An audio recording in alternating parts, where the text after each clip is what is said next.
ডলারের একচ্ছত্র আধিপত্যকে চ্যালেঞ্জ জানিয়ে গত এক বছরে স্বর্ণ হয়ে উঠেছে বৈশ্বিক বিনিয়োগের সবচেয়ে শক্ত এবং নিরাপদ দুর্গ।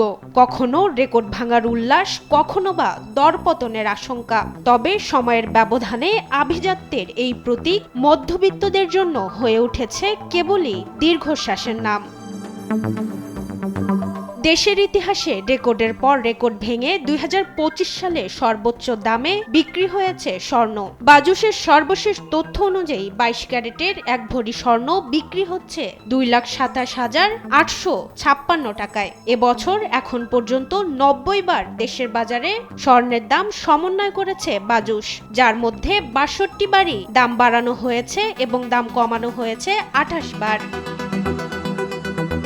বাজুস প্রকাশিত গত ৩ বছরে স্বর্ণের দামের তথ্য বিশ্লেষণ করলে দেখা যায় ২০২২ সালের মাঝামাঝি সময় থেকে বাড়তে থাকে স্বর্ণের দাম। সে বছরের আগস্টে ২২ ক্যারেটের প্রতি ভরি স্বর্ণ বিক্রি হয় ৮৩,২৮০ টাকায়। নভেম্বরে যার মূল্য দাঁড়ায় ৮৪,২১৪ টাকা। ২০২৩ সালের শুরুতে নতুন উচ্চতায় পৌঁছায় স্বর্ণের দাম। সে বছর জানুয়ারিতে ২২ ক্যারেটের প্রতি ভরি স্বর্ণের দাম নির্ধারণ করা হয় ৯০,৭৪৬ টাকা।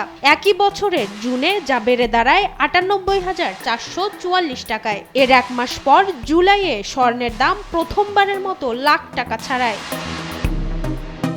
একমাত্র আরএফএল ক্লাস পাইপ নিশ্চিত করে প্রতি ইঞ্চিতে সঠিক থিকনেস ও সঠিক মাপ। পাইপের বস, না কিনলে লস। ২০২৪ সালের শুরুতে ২২ ক্যারেটের প্রতি ভরি স্বর্ণের দাম নির্ধারণ করা হয় ১,১২,৪৪০ টাকা। তবে বছরের শেষ দিকে হঠাৎ লাফিয়ে স্বর্ণের দাম দাঁড়ায় ১,৪০,২৭১ টাকায়। সে বছর স্বর্ণের দাম ৬২ বার সমন্বয় করা হয়, যার মধ্যে দাম বাড়ানো হয় ৩৫ বার এবং কমানো হয় ২৭ বার।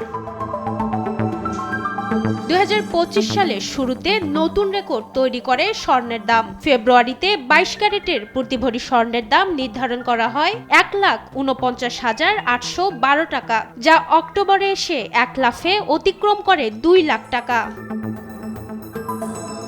স্বর্ণের বাজারে অস্থিরতা কমাতে আমদানি নীতিমালা সহজীকরণ এবং ভ্যাটের হার কমানো জরুরি, যা নিয়ে কাজ করছে বাংলাদেশ জুয়েলার্স সমিতি। তো যদি আমাদের আমদানি নীতিমালাটা সহজীকরণ করা হয় এবং ভ্যাটের পার্সেন্টেজটা কমিয়ে আনা সম্ভব হয়, তাহলে ক্রেতারা অন্তত আরেকটু উপকৃত হবে বলে আমার বিশ্বাস, এবং এটার জন্য আমরা আসলে বাজুস আমরা কাজ করছি। স্বর্ণের দাম বৃদ্ধি পাওয়ায় স্বর্ণ খাতে বিনিয়োগ স্থবির হয়ে গেছে বলে মনে করেন এ অর্থনীতিবিদ। সার্বিকভাবে এখানে বিনিয়োগটা কিন্তু অনেকটাই স্থবির হয়ে গেছে এবং ভবিষ্যতে যদি এরকম ধারা চলতে থাকে তাহলে সেক্ষেত্রে আসলে এখানে খুব বেশি বিনিয়োগ আসবে না।